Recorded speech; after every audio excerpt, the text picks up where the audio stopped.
Bonsoir mon ami. Voici ce moment tant attendu où Ismaël et moi, Claudine, nous ouvrons avec toi le Saint-Livre. Demandons au Seigneur de nous accompagner. Notre Père éternel qui siège dans les cieux, nous te remercions de nous avoir entourés de ta grâce en cette journée et nous nous approchons de toi afin de réclamer ta présence pendant que nous ouvrons ta parole au nom de Jésus. Amen. Le texte de ce soir se trouve dans Juges 4, les versets 8 à 11.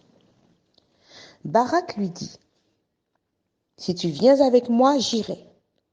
Mais si tu ne viens pas avec moi, je n'irai pas. » Elle répondit, « J'irai bien avec toi. Mais tu n'auras point de gloire sur la voie où tu marches, car l'Éternel livrera Sisera entre les mains d'une femme. » Et Déborah se leva, et elle se rendit avec Barak à Kédesh. Barak convoqua Zabulon et Nephtali à Kédesh. 10 000 hommes marchèrent à sa suite et Déborah partit avec lui. Héber le Kénien s'était séparé des Kéniens, des fils de Hobab, beau-père de Moïse, et il avait dressé sa tente jusqu'aux chênes de Tsaanaïm, près de Kédesh. Comme nous l'avons étudié hier, l'appel de Dieu a été lancé à Barak. Sa réaction, cependant, paraît quelque peu surprenante.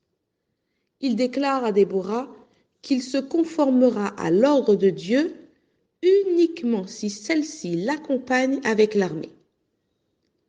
Voilà une attitude qui reflète exactement la fragilité d'une foi qui regarde à ce qui est visible et qui ne se nourrit pas quotidiennement de la parole de Dieu. Déborah, la prophétesse, était considérée comme une mère en Israël. Qui venait la consulter recevait des réponses directement de Dieu. Comme une mère, sa présence était rassurante, réconfortante. Elle offrait des paroles de consolation, de guérison et d'espoir. En l'écoutant, les pécheurs se disaient que, sans doute, Dieu ne leur avait pas complètement tourné le dos, que leur situation serait améliorée. Pourtant, Déborah en elle-même était impuissante, incapable d'assurer le salut au peuple d'Israël. Elle ne faisait que remplir la mission qui lui avait été confiée par Dieu et grâce à sa connexion personnelle avec lui, à la relation intime qu'elle entretenait quotidiennement avec lui, à écouter sa parole, elle recevait une force qui développait sa foi et elle communiquait cette foi à ses semblables. Barak saisissait le message de Dieu, mais le problème, c'est qu'il ne parvenait pas à détacher sa fragile foi de l'humain visible pour l'ancrer solidement dans le Dieu invisible, qui était pourtant le protecteur d'Israël depuis toujours. Voilà pourquoi Déborah lui a adressé ce reproche de la part de l'Éternel, qu'il n'aurait point de gloire sur le sentier où il marchait. Mon ami, il ne suffit pas d'écouter la parole qui tombe des lèvres d'un prédicateur, aussi inspiré fût-il. Écouter la parole de Dieu à travers ces messages du matin et du soir que nous t'offrons est une bonne chose. Mais pour que ta foi soit solide et ferme comme le roc, il faut que tu ailles toi-même directement à la source, à l'étude de la Bible, en priant Dieu avec tes propres mots pour que son Saint-Esprit agisse directement sur ton cœur. Toute prédication, exhortation, encouragement, manifestation d'amour de la part d'un chrétien sur ta route est comme une petite lumière qui dirige ton regard vers la grande lumière. C'est vers celle-ci que tu dois te diriger pour être affermi par Dieu lui-même et préparé par son Saint-Esprit à le recevoir en face de l'épreuve et quand il paraîtra dans sa gloire. Je t'invite maintenant à écouter attentivement les paroles de ce chant que nous t'interpréterons ce soir, Ismaël et moi. Il s'intitule « Il va venir le Seigneur ». Ces paroles t'invitent à te préparer au jour où tes yeux et non ceux d'un autre contempleront le Seigneur plein de gloire et de puissance, qui revient pour donner à chacun selon sa juste rétribution. Je te lis les paroles de la première strophe. Il va venir, le Seigneur que j'adore. Bientôt, sa voix retentira du ciel. À mes regards, l'horizon se colore des purs rayons du soleil éternel. Gloire à toi seul, gloire à jamais, gloire à ton nom. De ton beau ciel, je ne sortirai plus, et pour toujours, j'exalterai ton nom.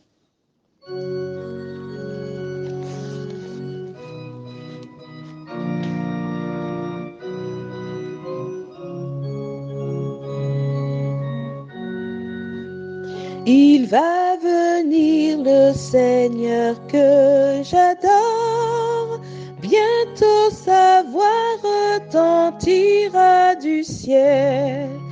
À mes regards l'horizon se colore des purs rayons du soleil éternel. Gloire à toi seul, Seigneur Jésus, gloire à jamais, gloire à ton nom. De ton beau ciel, je ne sortirai plus. Et pour toujours, j'exalterai ton nom. Qu'autour de moi s'élève la tempête, je suis en paix car tu veilles sur moi. Je puis ô mon sauveur lever la tête, tu vas venir me prendre près de toi.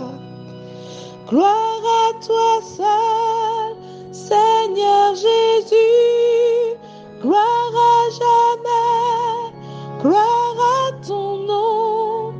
De ton beau ciel, je ne sortirai plus. Et pour toujours, j'exalterai ton nom. Maison du Père où ton amour m'appelle, sainte cité demeure des élus, les lieux qu'éclaire une gloire éternelle me sont ouverts par toi-même, ô Jésus. Gloire à Dieu seul, Seigneur Jésus, gloire à jamais, gloire à ton nom. De ton beau ciel, je ne sortirai plus. Et pour toujours, j'exalterai ton nom. Bonheur ineffable quand dans ta gloire, aux yeux des rachetés tu paraîtras. Jésus avec le cri de la victoire, près de toi pour toujours tu me prendras. Gloire à toi seul, Seigneur Jésus, gloire à jamais, gloire à ton nom. De ton beau ciel, je ne sortirai plus. Et pour toujours, j'exalterai ton nom. Mon ami, Dieu est ton unique protecteur, comme il a été celui d'Israël. Ne te fie pas à un autre être humain. Ne te réfugie dans aucun rite, aucun objet, aucune tradition. Mais confie-toi pleinement en Dieu. Ta foi se développera si tu la nourris de la parole de Dieu. Consacre-y chaque jour une partie de ton temps et tu en récolteras les fruits. Bonne soirée, amis.